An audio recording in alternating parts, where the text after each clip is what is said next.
RingGangRadio.com. Take over. Last mission. Final boss mode.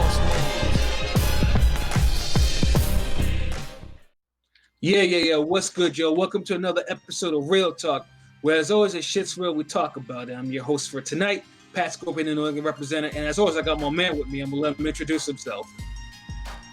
Yo, what it do? Soul Wars in the building, you know what I mean? Shuttleworth the God, GOAT artist, LB, Lauderdale Boss, Ring Gang Radio in the building. Yeah, RingGangRadio.com, niggas. Yeah, word up. And also, I got my other man with me. I'm gonna let him introduce himself. What up? You already know who this is. Your boy King P, Bodega Boxing. Hey, Bodega P, King P, straight from the sewer. Yes, sir. Find the Ninja Turtles and Shredder and shit, nigga. So, so yeah, man. It's it's that time, where we all reflect as collective on some year-end awards, for 2019. 2019 was an interesting year in many ways. We had some upsets, we had some fights, we had some fighters that rose to the top, but we had some fighters that fell hard. Saying like there was and a lot of other shit in between, man. But yeah, we have so we basically just wanted to just go through what we think are some of the superlatives for some of these fighters or fights or whatever from 2019. The first one, I want to do obviously is the fighter of the year. Like I said, who was the guy or girl, because we have to be inclusive.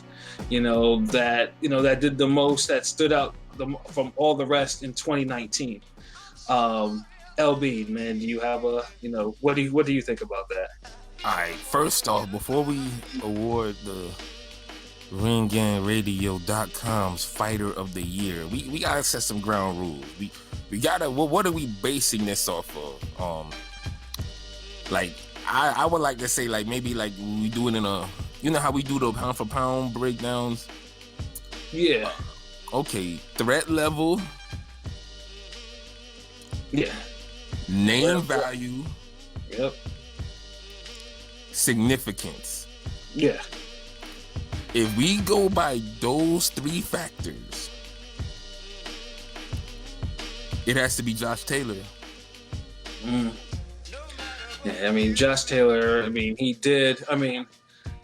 he won the title in the tournament from Baranchyk, and then afterwards he went and unified it in a classic fight. A fight that's not really, and we'll talk about this a little later too, a fight that's not really shown as much or mentioned as much as some of the other. It's mentioned, but it's not shown as much. Certainly not on DAZN, because DAZN for some reason pulled that damn fight, and I don't know when they're gonna add it back in.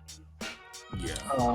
But Taylor, funny things too. I remember Taylor on Twitter was kind of bitching about him like being left out in some of those Fighter of the Year awards. I don't think he got more, not really a lot of mention about it. But yeah, dude unified two of the belts. Exactly, against threats. And that's this is the thing. That's the major thing. If you remove all the fucking belts and you just go by who fought the guys that had the best chance of beating his ass. Yeah, because Baranchyk is a motherfucker to deal with, and he took that, and he took his zero. Like he basically in a fight, he knocked him down and he took his zero. And I was like, that knocked him down twice. Yeah. So knocked him down twice. He took two people's zeros that year, and he's not Fighter of the Year. Yeah, it's unified. Yeah, man, it's like,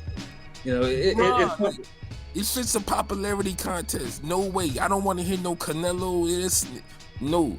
Josh Taylor is the fucking Fighter of the Year. Ain't no way you can get that shit to Canelo. The threat level is nowhere near the same. You might have name value because Jacobs and Kovalev. It's significant.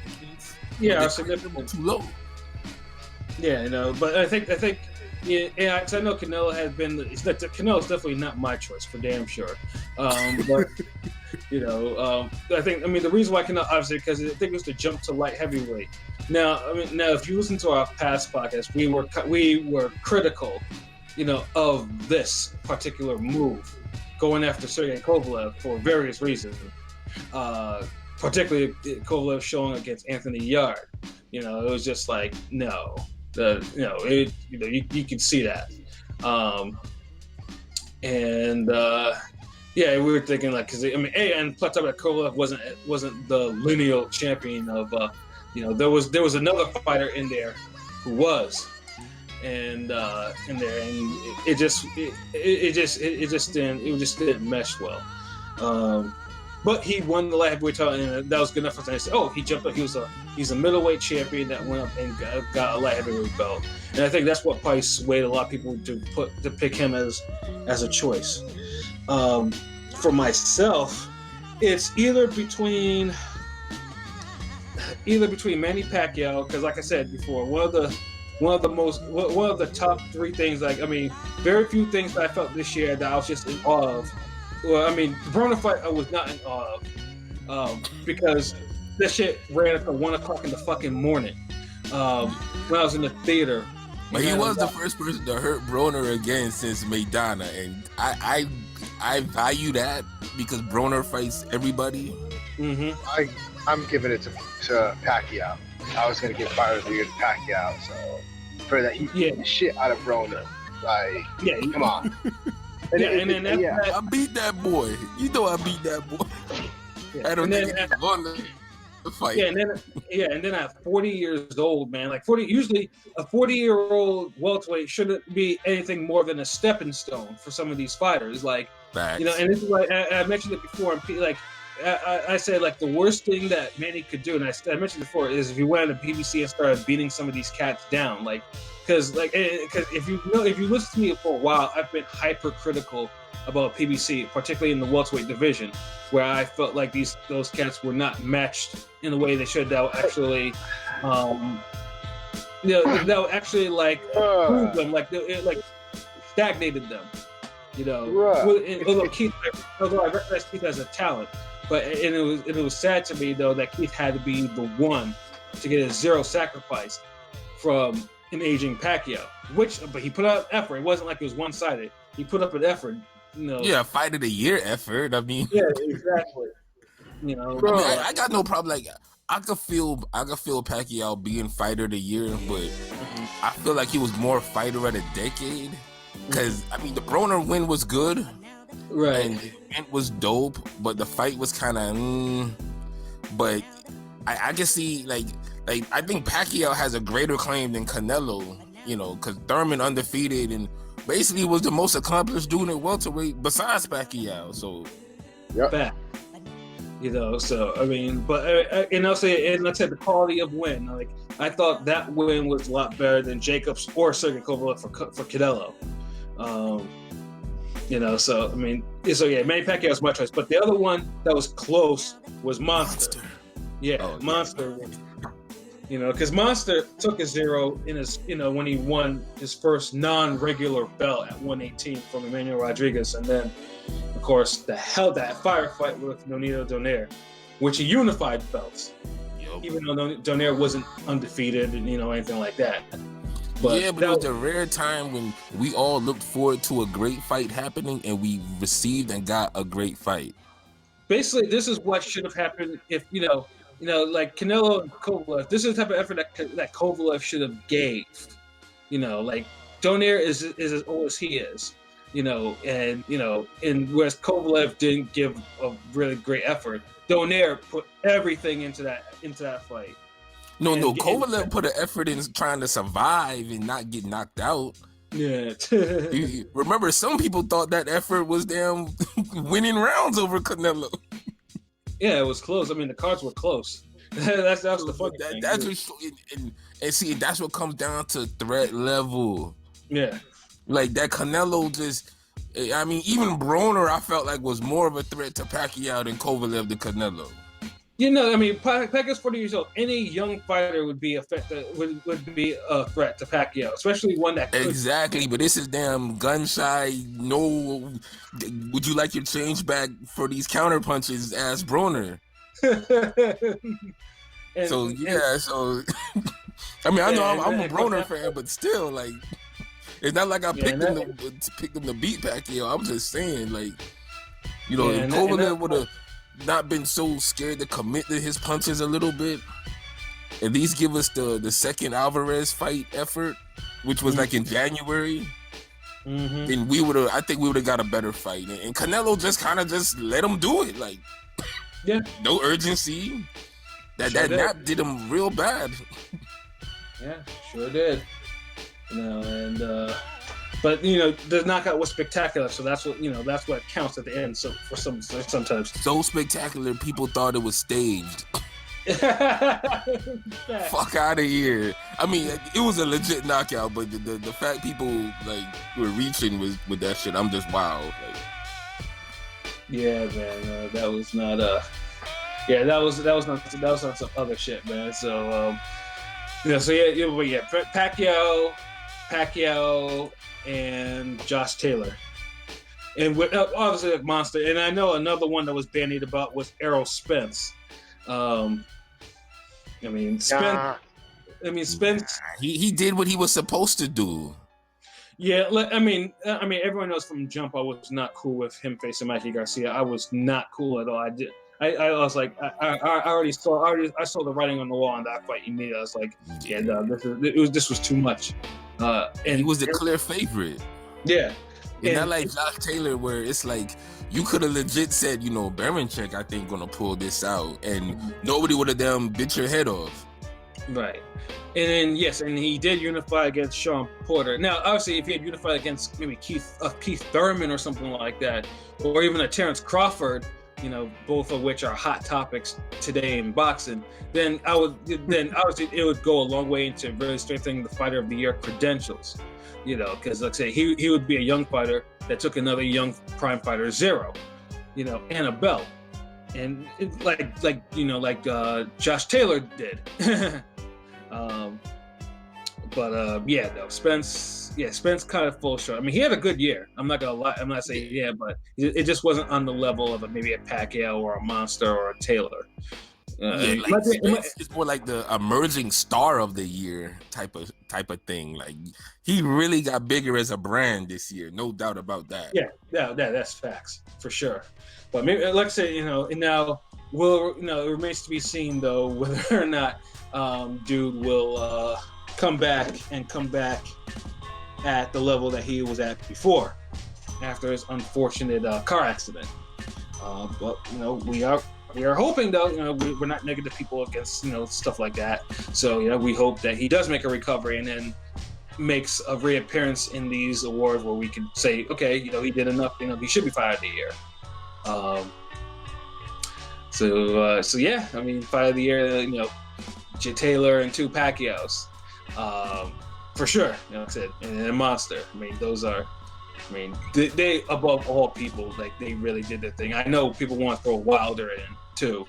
Fuck no, like, you gotta have 2 strong victories, in my opinion, at least 2 strong victories to be considered Fighter of the Year. Like, you can't go from Broner and Thurman and Barincek and Prograis to Brazil and Ortiz. Again. yeah, again, like, even Jacobs and Kovalev is better than that, because at least you got Jacobs, right? and the significant value of the Kovalev win is still ahead of a fucking damn the Brazil and Ortiz again. Yeah, but shit that you supposed to do. Like I'm not awarding some kid, some shit that he, you took out the garbage all week, nigga. You supposed to do that shit. The fuck. You took out the garbage and you cleaned the pool and you clean the gutters and cut the yard. Okay, yeah. Now you could get something. Oh man, yeah. So Wilder, if you want a shot, us talking about your Fighter of the Year, you know what you need to do in 2020. You know what you need to fucking do. So yeah, fighter of the year, man. You know, we have our choices there. Next category is one of my favorites, the fighter of the year for 2019. P, why don't you start this off? What did you think was like? What was you would think was the top fight of the year for 2019? Choices for fighting. There were many good choices, in my opinion. There was, yeah.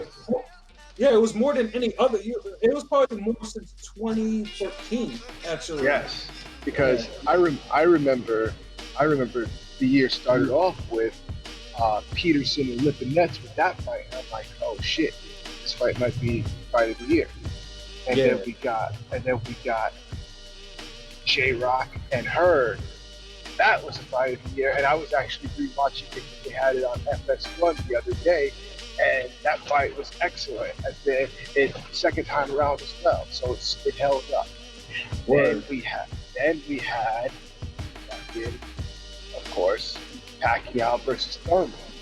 That was, oh my god! I think that might be my choice, but it's a tough one because we had that one. That one was so piffed. The energy for that fight when I went to Buffalo Wild Wings, yeah, the energy was lit. Then after that, you had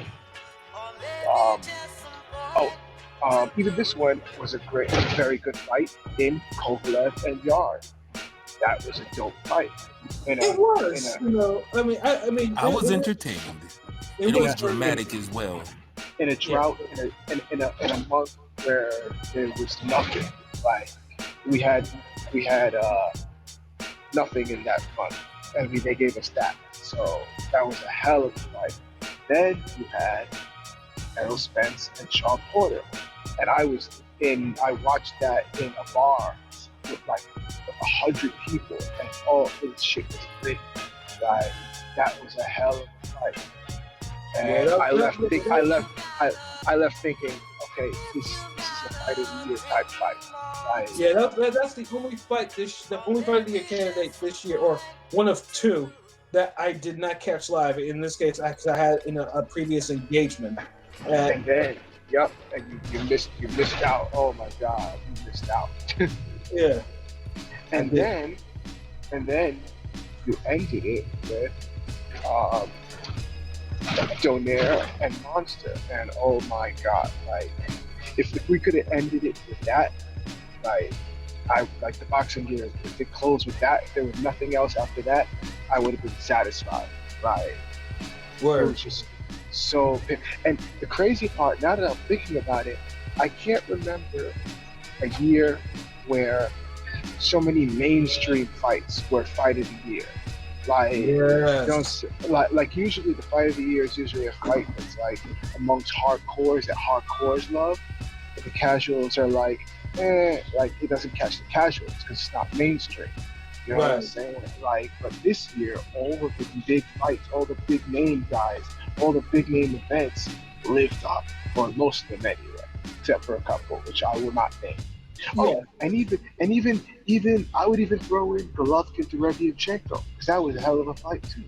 Yeah, for sure. I mean, that fight. I mean, it's the first time that the legendary Triple G was ever tested in the ring against a very determined contender who really wanted that belt.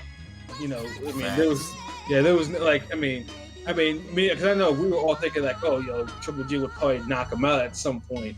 But that boy was not to be denied. I mean, he gave, because we all thought it would be a good fight though too. Yeah, like, it was like way better than we thought it would be.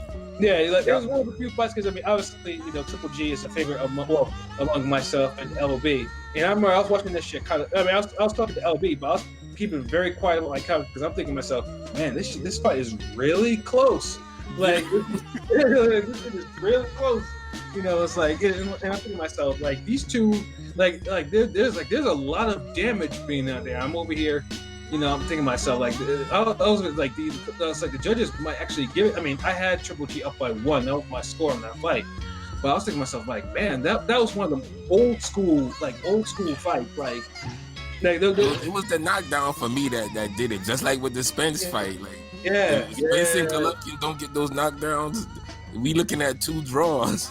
No, the crazy part is in both Spence and Golovkin, I had Porter and Derevianchenko winning even with the knockdown. That's how close of a fight it was. Hold on, whoa. You fell in the water? Hold on. Sorry. I Your said, connection kind of breaking up. yeah, sorry. Can you hear me now? yeah. All right. I said even with the knockdowns, I still had both Derevianchenko and Porter winning. That's how close of a fight it was. Word. Yeah. I'm not honestly. If Derevianchenko was actually given the nod, I would have been like, okay. Just like if Porter got the nod against Spence, Yeah. It had that. It could go either way type of feel. Yeah, because they were close, but I mean, also too, like they were damaging fights. Like I never seen like those were some high level damaging fights. Yeah. Like Especially the Golovkin one, because it's like you really saw like the physical damage on their faces and their expressions and shit. Like yeah, like I know. I mean, Golovkin. I know they said Golovkin was like he was sick before that, but I was just like, man, like he. I was like, man, like he got like. I mean, this is the first time I seen him like walk away from a body shot. Like I mean, there was a lot of things in there. There's a lot of first that I've seen from Triple G that I never saw in any of his other fights. Like he was getting hurt. But and then in turn, like you can like, most people want to say Triple G's not getting any knockouts anymore like he used to. Dog, you look at Derevianchenko's face. Nigga look like a toxic Avenger. That was a Golovkin that didn't even like get his jab going like that, or he wasn't landing like the right hand bombs like the amount that he normally does, and he had dude's face looking like Hamburger. Yeah, like he was there was a nasty cut which should have probably stopped the fight. They said there was a fucking headbutt. Oh man, I forgot about that shit. Yeah. I was pissed about that because I was like, cue the Street Fighter music, the new category, biggest blown call of the year. the Golovkin call for that cut. Yeah, I was just like, it's like New York needs to implement some instant replay because that dude got cut legit. And the fact that I think around the time, like there was another fight around that time that used the slow motion shit, the replay, and everything was cool. Mm-hmm. But I can't remember what fight it was. I think it was on the Zone as well. But was it? Or I was thinking it's the Fury fight that he used the instant replay. Maybe that was it. Okay. Yeah. Fury Waller. I think you tried to say it was a headbutt, even though the replay, like when they actually before the instant replay showed that it was a left hand that ripped him open. Yeah. That's what made the Golovkin shit even worse because we seen. Yeah, because I was like, the technology instituted and it's like, okay, that worked. But the thing though, because it wasn't called because then Derevianchenko, I think he had the urgency, and then that's why we got the fight. We got a old school bruising fight that I mean, now of course now we're gonna be wanting to see how much he took out of both of them. Golovkin, and Derevianchenko, who I haven't seen since that fight. I mean, yeah, but yeah, that was an unexpected fight of the year candidate. I wasn't expecting the fight of the year candidate from that one. Oh, and throw in Prograde Taylor. That's a candidate for me too. Yeah, it was. Prograde Taylor was high level technical boxing and brawling at its finest. Yeah. I don't know how those motherfuckers made it to the end because like. Yeah, no, Taylor was on fumes. Like Prograde was trying to make a last stand, but Taylor was on his movement shit. I think Taylor was like finished, like in the tank, but he did get hurt late in the fight. Yeah, he did, but he put enough rounds in the. I didn't like the scores in that fight. Some of them was like 117, 112, or some bullshit like that, and I was like, it wasn't that type of fight, But Taylor did bank enough rounds to me to actually win the fight. And that's the one fight I was surprised the Zone, I know the Zone had it up there for a minute and then they pulled it out. And then while some of the other Fight of the Year candidates were put up there for at least that aired on their channel, that fight still has not been put back on there. Like, I mean, if you want to see it's on YouTube, like a random person recorded it and shit like that. But I was like, that needs to be mentioned. That should be up there because that was the best. That was like the best of boxing. You had the brawling, you had the high level technical boxing. It was excellent. I loved it. You know, like they were in a fight afterwards. It wasn't no damn bullshit. Like them niggas was hurt. You know what I mean? So to me, it comes down to three choices. So my final three, after I eliminate all of them, after tough choices, my final three come down to Pacquiao Thurman, Porter and Spence, and Monster and Donaire. So after careful and close consideration, I'm gonna have to go with by a hair. Like I can flip-flop between all of them. I have to pick one.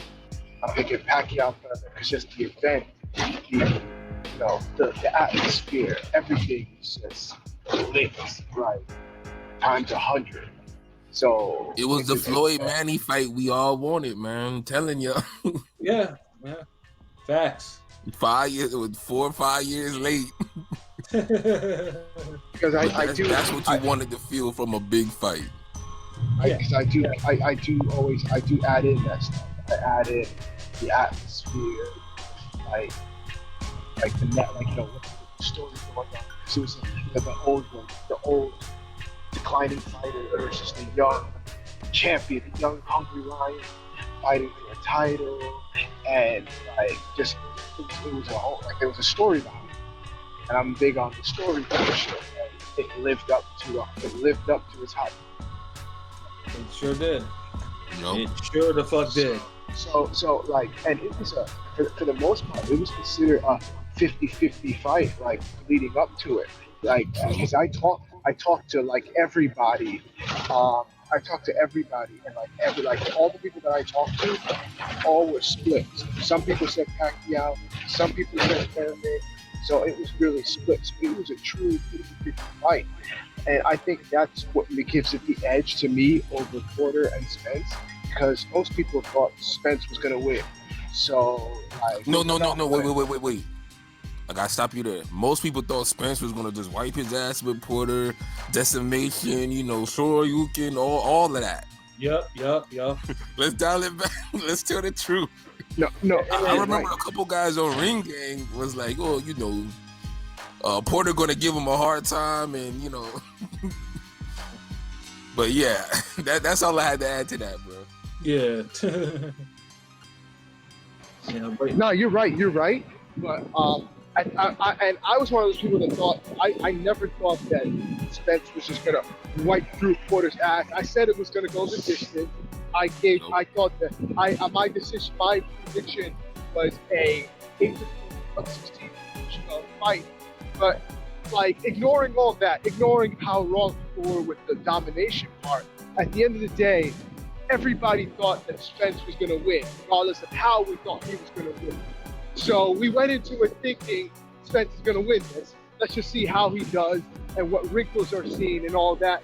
And the fight ended up being even better. And I think that's why I consider it almost a fight of the year, because of the shock value along with the quality of, oh shit, this is a winnable, this is a real fight. Like one of those, in football, in any given Sunday, one of those things, oh shit. The team that you didn't think was going to win is actually fucking putting up a fight and could actually win this shit.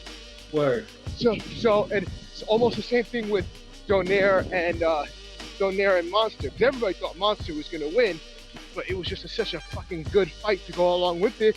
And fucking Donaire showed I'm still a Hall of Fame fighter. You're not just going to run through me. I'm going to give it all I got. And he made Donaire work. He made Monster work for that shit. And it was excellent. So when I look back at it, really, the 50-50 fight is really what got me, because it lived up to the billing. We went into it expecting a 50-50 fight. Nope, everybody was split. And some people were still split on the decision, which whether we agree or disagree with, it was that good of a fucking fight. It lived up to everything it was supposed to and then some. So, in my final prediction, my final choice is Pacquiao Thurman for fight of the year. That's what it is, man. Respect that. LB, man, what about you, bro? I'm gonna just keep it simple. Y'all said a lot of real shit I agree with. I'm gonna just narrow it down to my final three were the Katie Taylor and Pursoon fight. Word, yes. That's a slept on slug. Oh, word! I forgot. Pursuit was giving that bitch the work. I apologize to Kate Taylor. She's not a bitch, but she was. the hood came out. Yeah, I mean, we'll mean it. She was giving her the work. Yeah. I thought Pursoon won that shit. Like clearly in a good fight of the year. It was back and forth action. Pursoon was just outworking her, but then she would hit her with like some signature punches that would hurt her. Then Taylor would just battle back. She hurt Taylor.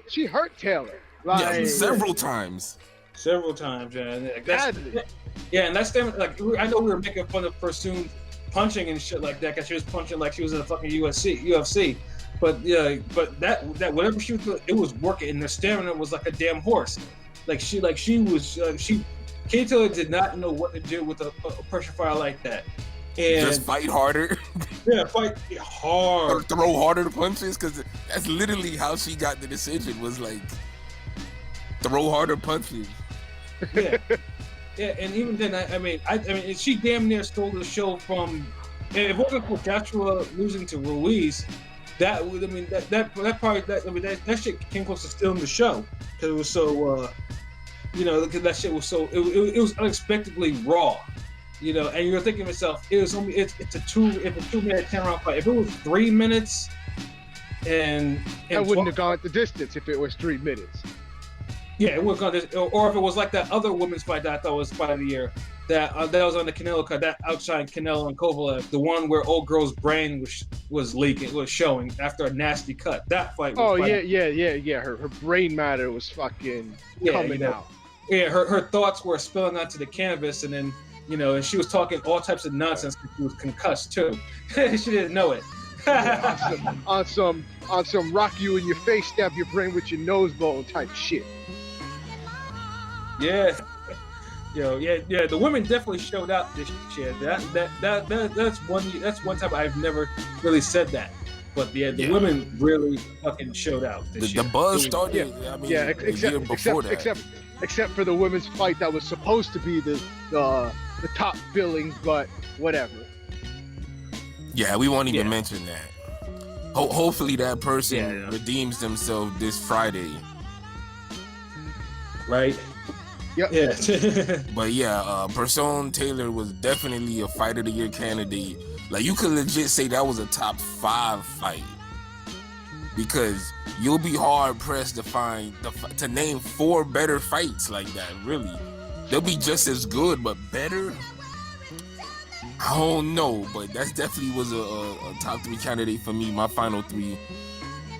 The other one in the final 3 is the Danny Roman and the TJ Dehaney fight. Yeah.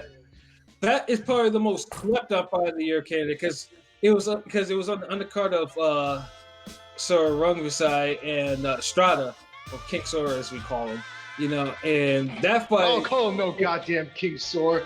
Fuck a rat nigga, boy. you shut up right now. Shut your fucking mouth. I don't acknowledge him as such. Those who need Gift's decisions to beat Chocolatito in their first fight, nah. Yeah, it wasn't no gift though. The replay told the whole story about that one. Yeah, but that's the thing. Like, that's the thing with boxing and fucking robberies. It could change the fucking trajectory of everything once it happens, because sometimes the aging fighter can't fucking dial it back again. Oh yeah, or just that. like quick rundown. Fucking James Toney and fucking Samuel Peter. James Toney won that first fight 116, 112, or 8 rounds to 4, whatever. And they gave it to Peter. Gave it to Sam Peter. And then that second fight, rematch. Sam Peter boxes the best fight of his fucking life. Never looks better. Really, it knocks him down and makes Tony look like he didn't even belong there. Yes. And now it's like niggas be forgetting about the first fight. Like, dude, we didn't need the fucking second fight if y'all scored the fucking first one right.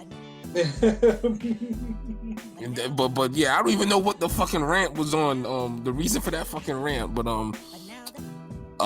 with the Roman fight and the TJ.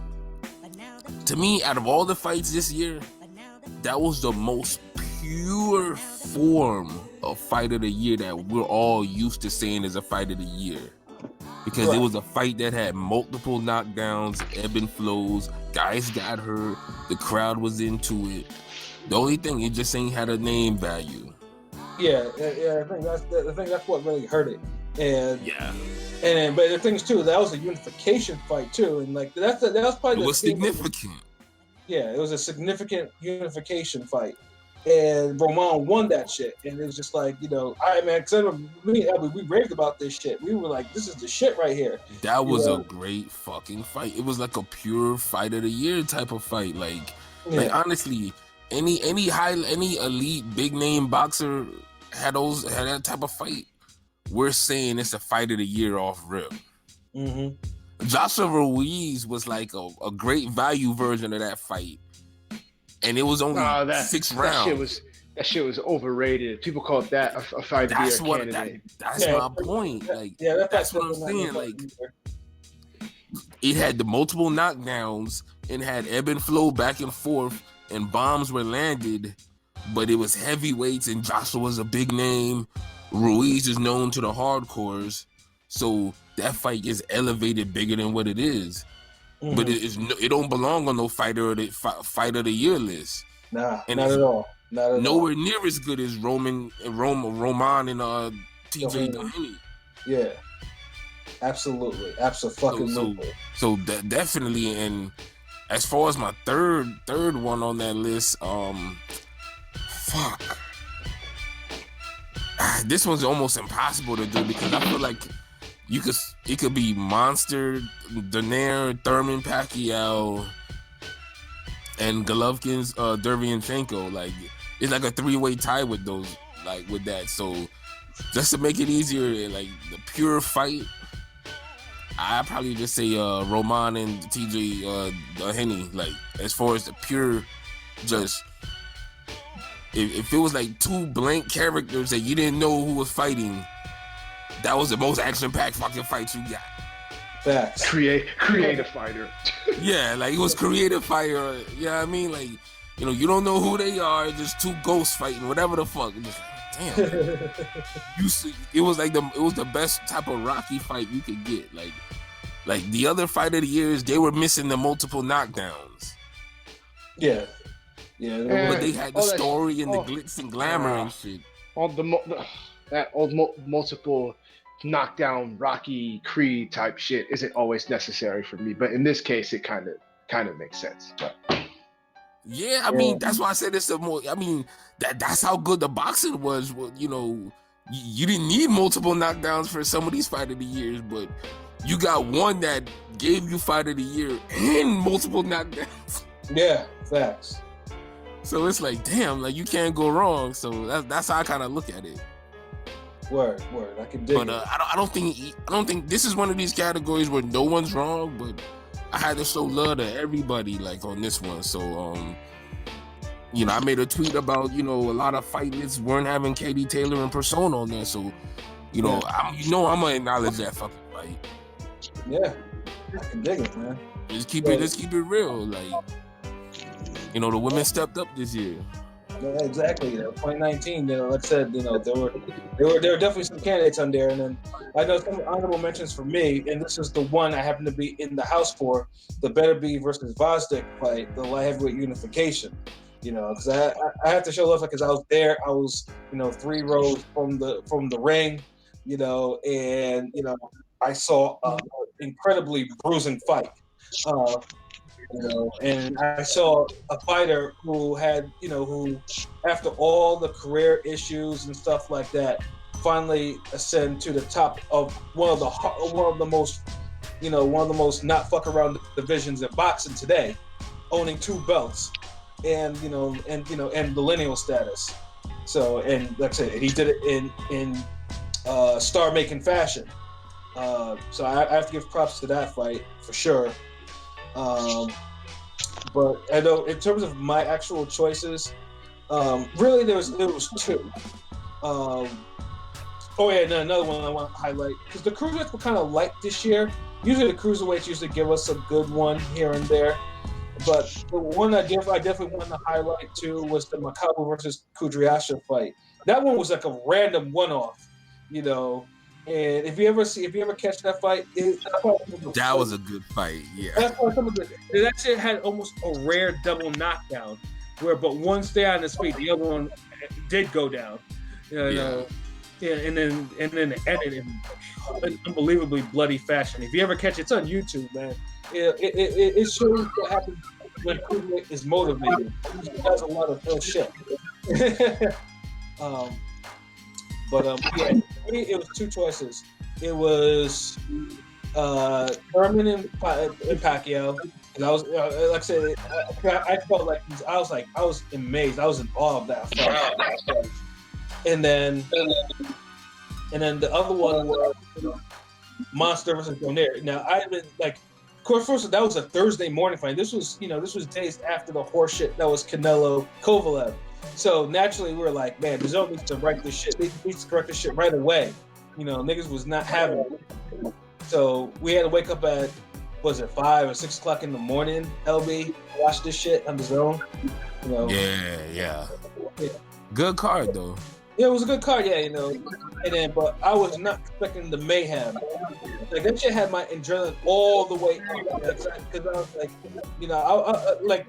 I saw a super fade. Like that fight is a super fade.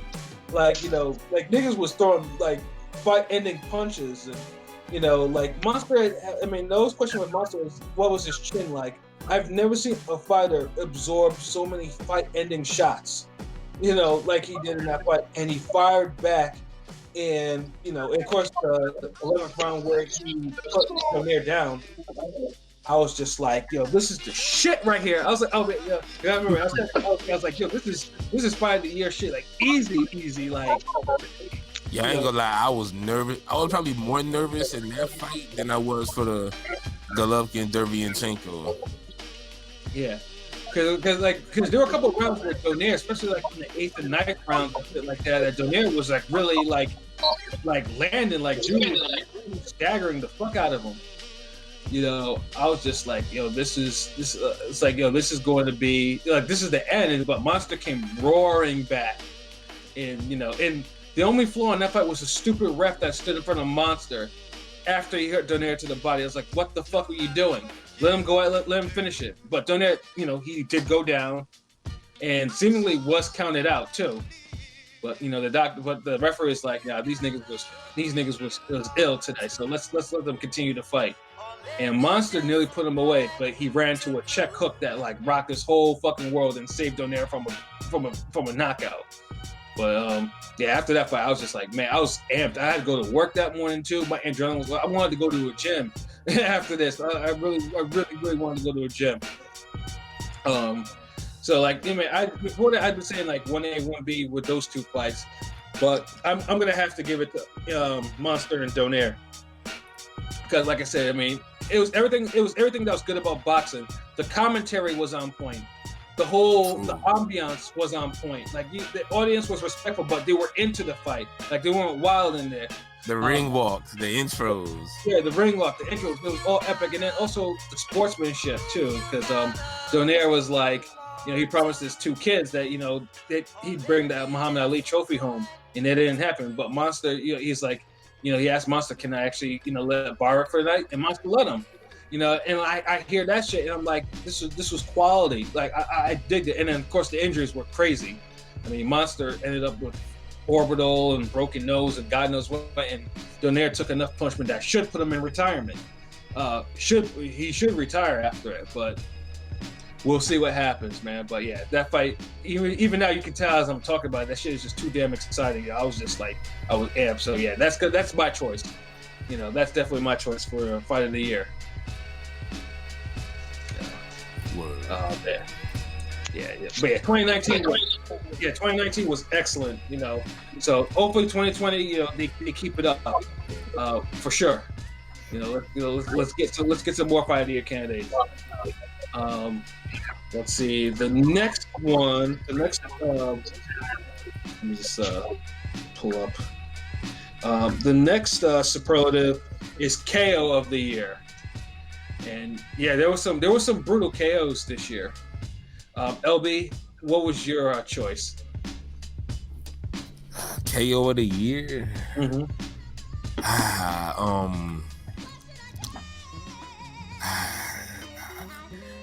Once again, it's like you gotta break it down, the significance, the threat, and just the brutality of it. You got some good ones. Yeah. I know. I mean, like I know Wilder, of course. Wilder. I mean, if there's one category that Wilder does, he's always a candidate. Will always be KO of the year, as he's deserving of it. He's deserving of it. I don't know if the best one because it was brutal, but he did what he was supposed to do. So right, yeah. Yeah, I know. I mean, the Brazil one, I know that shit was replayed ad nauseum, because Brazil damn near. Although Brazil got up, though, he did get up. Yeah, he didn't stay down. But just the way he fell was like he was memed up something serious. And then, of course, same thing with Ortiz too. Ortiz got memed up horrible. Me, I probably want to say that Monster and Rodriguez, that Rodriguez KO. That's up there for me because it was a meaningful fight. Dude trainer pushed his dad. A lot of greasiness. Yeah. And he just set him up to fucking open him up, let him get confidence. He drew him in, let him, he landed a few shots, but he kept himself in the danger zone and he put danger back there. And when the opening came, boom, left hook, dropped him. Yeah. Then he just beat him with the body punches, and the look on Rodriguez's face, like the expression of pain he had, like from the hook and the body work, like that's like brutality right there. Like Rodriguez, like he was looking for it. He was like, yo, please save me, this dude is waxing me, man. I need to get out of this fight. Like dude got destroyed like in short order. Thank you. So it's like that has to be a candidate because it's like dude brought that damn prime Tyson Pinkleton Thomas look to it, like when Pinkleton Thomas looked like 10 unanswered combination from Tyson, and he drops. He not even knocked out. Yeah, he's just in pain. Yeah, he's not knocked out, but he's just like, he didn't know what to do. Yeah, you on the ground withering in pain, like you can't move, but you can move. You can't move. You as a kid, your pops get the belt and he hits you and hits you so hard and fast. It's like you can't react. You screaming and he's like bow, and you just silent. Yeah. Feel like you on the set of fucking Saving Private Ryan or some shit. And you getting all dizzy, like, oh shit, like I know dude had to feel all of that, so hell yeah. So that's up there. Jamel Charlo and fucking Harrison and Dakota. Both of those KOs were brutal. Like the punching on that shit. Yeah. It's funny too how Jamel Charlo never used to be this puncher, but Well, insert Derek James, and and all of a sudden, he's stopping quality fighters brutally, like even more than his brother who actually can punch. But it's like this nigga, he got that.